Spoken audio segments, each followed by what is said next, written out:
नमस्कार सर्वांना. सर्वप्रथम श्री स्वामी समर्थ. जय जय स्वामी समर्थ. स्वामी भक्तांनो, तुम्हा सर्वांचे आपल्या श्री स्वामी समर्थ या चॅनलमध्ये सहर्ष असे मनापासून स्वागत.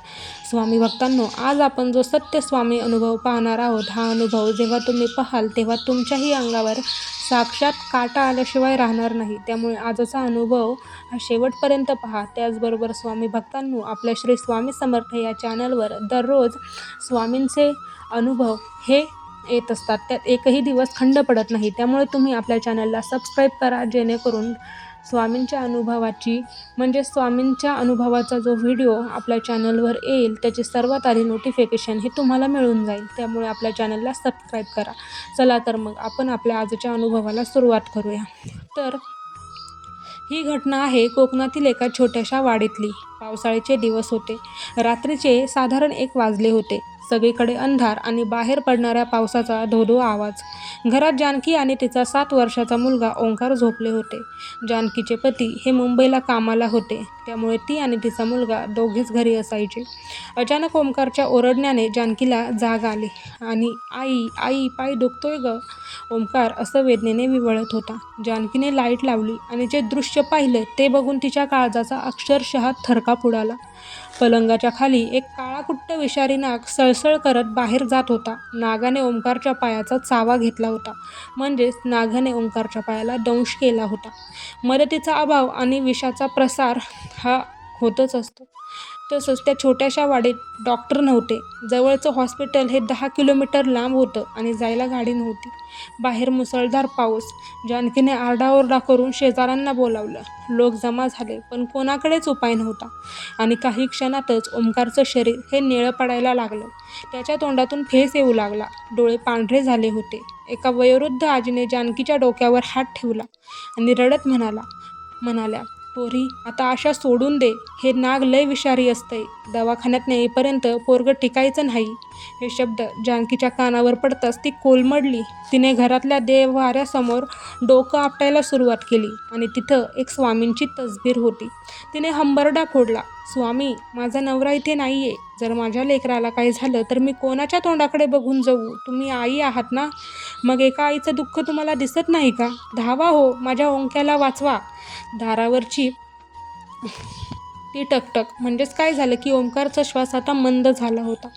त्याची नाडी हाताला लागत नव्हती. जानकीने त्याला मांडीवर घेतलं होतं.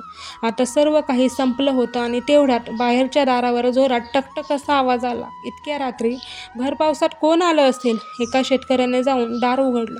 दारात एक फकीरासारखा दिसणारा उंच माणूस उभा होता. अंगावर ओली झालेली कपनी, गळ्यात कवड्यांची माळ आणि डोळ्यात एक विलक्षण आग होती. त्यांनी कोणालाच काही विचारलं नाही. ते थेट गर्दी चिरत आत आले आणि जानकीजवळ उभे राहिले.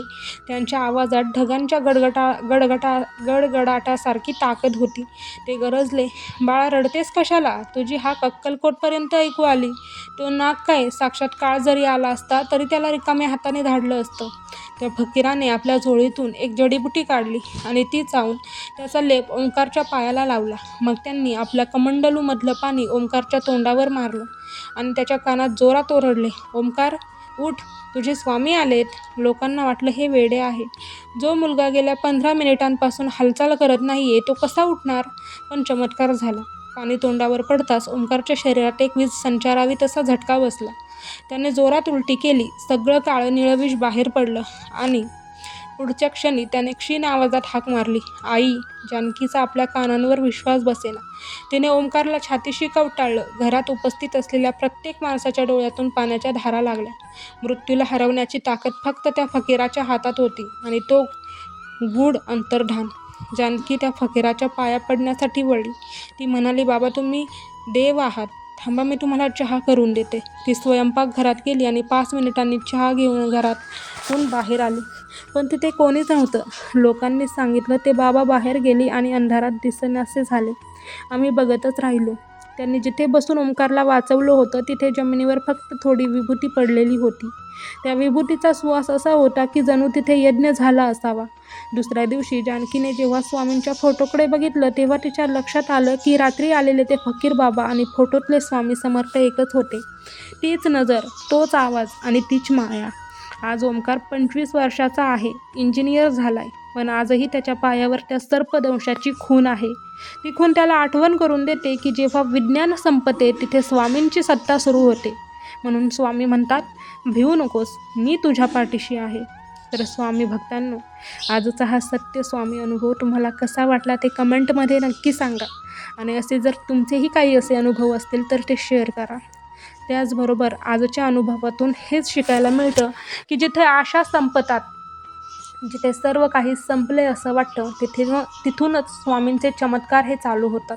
म्हणून स्वामींवर विश्वास ठेवा आणि श्रद्धा राहू द्या. चला तर मग भेटूयात पुन्हा एकदा पुढच्या व्हिडिओमध्ये, म्हणजेच सत्यस्वामी अनुभवामध्ये. तोपर्यंत सर्वांना श्री स्वामी समर्थ. जय जय स्वामी समर्थ. धन्यवाद.